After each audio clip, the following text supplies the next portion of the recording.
अब्दुल्ला शफीक घुटनों पर गिरा, हेलमेट उतारा और हाथ आसमान की तरफ उठा लिए। ये सिर्फ एक सेंचुरी नहीं थी, ये बहुत सारा दर्द था इस एक मोमेंट में जब उन्होंने सेंचुरी की। और बाबर आजम मतलब कि 86 पर नॉट आउट है, खड़ा है, सिर्फ 14 रन दूर है एक सेंचुरी से, जो आखिरी बार आई थी दिसंबर 2022 में। एक लंबा इंतजार 1300 दिनों से भी ज्यादा का। ये मैच नहीं था, यकीन माने कि ये बिल्कुल भी कोई सिंपल मैच नहीं था। ये दो कमबैक थे एक ही दिन में, एक अब्दुल्ला शफीक का और दूसरा बाबर आजम का। दो कहानियां, एक जुनून। और पाकिस्तान को मुश्किल से निकाला है इन दोनों ने। वेस्ट इंडीज ने, अगर हम दिन की बात करें, 239 पर 5 से खेल शुरू किया। पाकिस्तान की कोशिश थी कि जल्दी से रैप अप करें, लेकिन चेज और ग्रीव्स खड़े हो गए, 96 रन की पार्टनरशिप की और वेस्ट इंडीज का स्कोर पहुंचा दिया 344 तक। और यहां पे हमने रन एक बार फिर ज्यादा करवा दिए हैं, क्योंकि 239 पे 6 थे और उसके बाद हमने पहुंचा दिए रन 344 तक, जिसमें चेस के 70 रन और ग्रीव्स के जो है वो 73 रन शामिल थे। और अगर हम बॉलिंग की बात करें पाकिस्तान की, तो यहाँ पे साजिद ने जो है वो 4 विकेट्स ली, उसके अलावा उबैद शाह ने और साथ में मोहम्मद अली और अली उस्मान ने भी 2-2 विकेट्स ली। लग रहा था कि ये काफी अच्छा स्कोर है वेस्ट इंडीज के लिए। और जाहिर सी बात है, पाकिस्तान के फैंस को तो हमेशा ये उम्मीद रहती है कि जब भी कोई भी सिचुएशन हो, चाहे वो आसान हो या मुश्किल हो, पाकिस्तान किसी भी टाइम अपना जो रंग है वो दिखा देता है। और जब सामने हो 344 का टारगेट, तो लग नहीं रहा था कि पाकिस्तान कुछ ज्यादा अच्छा कर सकता है। लेकिन बाजी जो है वो यहाँ पे पाकिस्तान ने पलट दी है और बड़ा ही शानदार कमबैक किया है। हम ये देखते हैं कि जहां पे खड़े रहने की जरूरत होती है, वहां पे पाकिस्तान की टीम अक्सर गिरती है। लेकिन यहां पे अगर हम बात करें जो पाकिस्तान ने किया, जिस तरह से कमबैक किया पाकिस्तान ने, अजान अवैस ने शुरू से ही चार्ज किया। रोज का पहला ओवर था, फाइन लेग पे जो है वो गाइड करके 4 रन हासिल किए अजान अवैस ने। उसके बाद दूसरे ओवर में रोज के 3 चौके मार दिए। एक ही ओवर में अजान अवैस ने 3 बाउंड्रीज लगाई। लेकिन देखते ही देखते दूसरे एंड से जो है वो इमामुल हक साहब आउट हो गए। इमामुल हक साहब ने, जाहिर सी बात है, एक बार फिर बड़ी स्टेज पे धोखा दिया है। सिर्फ और सिर्फ 14 रन बना के वो आउट हो गए हैं।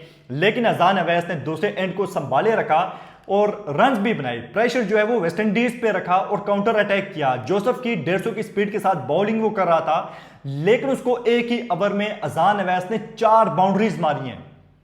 तो जो मोमेंटम था अजान अवैस ने उसे टूटने नहीं दिया। 55 रन बनाए 71 बॉल पे, 9 चौके अजान अवैस की इनिंग में शामिल थे। और बिल्कुल अजान अवैस ने वेस्ट इंडीज को बैकफुट पे धकेला।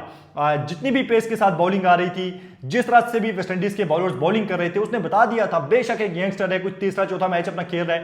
पहला मैच बुरी तरह से फ्लॉप हुआ अजान अवैस, प्रेशर बहुत ज्यादा था, लेकिन उसके बावजूद उसने आके काउंटर अटैक किया और 55 रन बनाए सिर्फ और सिर्फ 71 बॉल पे। आखिरकार वेरिकन के हाथों एलबीडब्ल्यू आउट हो गया स्वीप करने के चक्कर में, और पाकिस्तान को 98 पे जो है वो दूसरी विकेट का नुकसान उठाना पड़ा। लेकिन उसके बाद जो होता है असली गेम, उसके बाद शुरू होती है बाबर आजम और अब्दुल्ला शफीक की। पाकिस्तान का गेम प्लान बिल्कुल क्लियर था कि जो पेस बॉलर हैं उनके अगेंस्ट अटैक करना है और स्पिन को जो है वो न्यूट्रलाइज करना है। बाबर ने आते साथ ही सील्स को जो है वो 3 बाउंड्रीज मारी पहले ओवर में। और ये वो बाबर आजम नहीं था जो पिछले 3 साल से हम देख रहे थे कि प्रेशर सिचुएशन में बाबर आजम श्रिंक करता था। लेकिन यहां पे बाबर आजम कॉन्फिडेंट था, प्रोएक्टिव था, और ये जैसे वो स्टेटमेंट दे रहा हो कि मैं अभी भी खत्म नहीं हुआ। दूसरे एंड से जो है वो चार्ज किया अब्दुल्ला शफीक ने भी। वेरिकन को एक्स्ट्रा कवर के ऊपर से खूबसूरत छक्के मारे और इसके अलावा रोज के अगेंस्ट बड़ी खूबसूरत जो है वो ड्राइव्स मारी अब्दुल्ला शफीक ने। और इस तरह करते करते दोनों ने पार्टनरशिप मुकम्मल की 100 रन की सिर्फ और सिर्फ 139 बॉल पे। 100 रन की पार्टनरशिप टेस्ट में 139 बॉल पे। और उसके बाद 99 पे अब्दुल्ला शफीक थोड़ा सा स्लो हुआ, जाहिर सी बात है 99 पे प्रेशर बढ़ जाता है।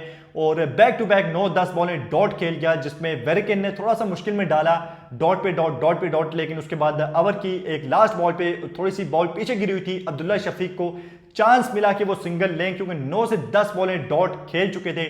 और अब्दुल्ला शफीक ने अपनी आंखें चमकाई, मिड विकेट पे जो है वो स्लैप किया बॉल को और यहां पे अपनी सेंचुरी मुकम्मल की। घुटनों पर गिर के, हाथ उठा के, चीखते हुए अब्दुल्ला शफीक ने जो है वो अपनी सेलिब्रेशन की। ये अब्दुल्ला शफीक की 6ठी सेंचुरी थी। एक बंदा जो आप कह लें कि डोमेस्टिक में ग्रेड 2 क्रिकेट भी खेल के आया, मुश्ताक अहमद ट्रॉफी खेलने के लिए डोमेस्टिक में जो है वो काफ़ी ज़्यादा उसको पापड़ बेलने पड़े, लेकिन इसके बावजूद वो गिरा नहीं।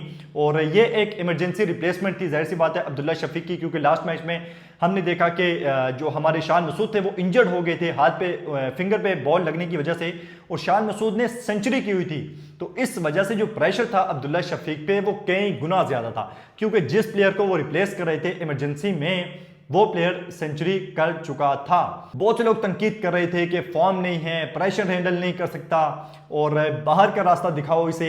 बहुत सी स्टेटमेंट्स आ रही थी, सोशल मीडिया पे बहुत ज़्यादा ट्रोल हो रहा था, लेकिन जब उसे मौका मिला तो उसने उसे ग्रैब किया और जवाब दिया सबको अपने बल्ले से। तो उसके बाद हम यहाँ पे बात ना करें बाबर आजम की तो ये ज्यादती होगी। दिसंबर 2022 को न्यूजीलैंड के अगेंस्ट कराची में 161 रन की जब उसने बारी खेली थी, उसके बाद 3 साल से ज्यादा का अरसा हो गया है, बाबर के बल्ले से अभी तक सेंचुरी नहीं आई। 1300 से ज्यादा दिन हो गए हैं, फैंस बहुत बेचैनी के साथ इंतजार कर रहे हैं बाबर आजम की सेंचुरी का, और अब बाबर आजम सिर्फ और सिर्फ 14 रन पीछे हैं। बाबर आजम को जिम्बाबर ड्रॉप हिम, और बहुत से बातें कहेंगे कि ये प्लेयर खत्म हो चुका है, अब नया प्लेयर लाओ, कप्तान कहाँ पे बना दिया है, कैप्टेंसी छुड़वा लो इससे, बैटिंग इससे नहीं हो रही, बहुत कुछ कहा गया बाबर आजम के बारे में। हर जगह से जो है वो आवाजें आई, हर जगह से सवाल उठे, लेकिन इसके बावजूद, क्योंकि 2022 में जब बाबर ने सेंचुरी की तब भी कप्तान था, और अब जब बाबर सेंचुरी करने लगा है अब भी कप्तान है, तो ऐसा लग रहा है कि यहां पे बाबर आजम का भी कमबैक हो रहा है। अब आज अगर बाबर आजम आता है और अपनी सेंचुरी मुकम्मल करता है तो ये सिर्फ एक नंबर नहीं बदलेगा, बल्कि 3 साल का एक ऐसा चैप्टर बंद हो जाएगा जिसने बाबर आजम को बहुत मुश्किल में डाला। कई सवाल जिसने खड़े किए, वो चैप्टर हमेशा हमेशा के लिए बंद हो जाएगा। और जो लोग कह रहे थे तुमसे नहीं होगा, और वो कह रहा था कि अब ये देखो, ये है मेरा रिजल्ट, ये है मेरी बल्लेबाजी। यहाँ पे अब इस टाइम 2 प्लेयर क्रीज पर मौजूद हैं, एक बाबर आजम और साथ में अब्दुल्ला शफीक। 2 लड़के, दोनों का जो है वो कमबैक हुआ है, दोनों क्रीज पर मौजूद हैं। एक को गिरा हुआ था वो उठा, और एक जिसे दबाया गया था वो भी खड़ा है। आपको क्या लगता है कि क्या बाबर आजम कल सेंचुरी कर जाएगा, और इसके अलावा अब्दुल्ला शफीक क्या इस इनिंग को आगे कन्वर्ट कर सकेगा? अभी जो है वो पाकिस्तान काफ़ी अच्छी कमांडिंग सिचुएशन में है। अगर हम बात करें वेस्ट इंडीज़ के 344 रन के ताकुब में पाकिस्तान 266 पे 2 आउट हैं। पाकिस्तान के अजान अवैस और इमामुल हक जाहिर सी बात है आउट हो चुके हैं, लेकिन अब्दुल्ला शफीक 107 और बाबर आजम 86 रन के साथ क्रीज पे मौजूद हैं, और दोनों की जो पार्टनरशिप है वो हो चुकी है 168 रन की। तो क्या ये दोनों पाकिस्तान को ऐसी स्टेज पर लेकर जाएंगे जहां से वेस्ट इंडीज बिल्कुल आप कह लें कि जीत की उम्मीद ही उसकी खत्म हो जाएगी, या देखते हैं बाबर आजम सेंचुरी के बाद उसे कितना आगे, पहली बात है क्या सेंचुरी कर जाएंगे, या अब्दुल्ला शफीक क्या इस 107 को 150 और उसके बाद 200 में कन्वर्ट कर पाएंगे? इस चीज़ का हमें इंतजार है। फिलहाल पाकिस्तान बड़ी ज़बरदस्त पोजीशन में है, और बाबर आजम की जितनी तारीफ करें, जिस तरह से उन्होंने आके लीडिंग फ्रॉम द फ्रंट वाली एक नॉक खेली है, क्योंकि मुसलसल उन्होंने जो प्लान दिया था अजान अवैस को कि चार्ज करो भाई, डर के नहीं खेलना, वही झलक नजर आई है बाबर आजम की अपनी बैटिंग में भी।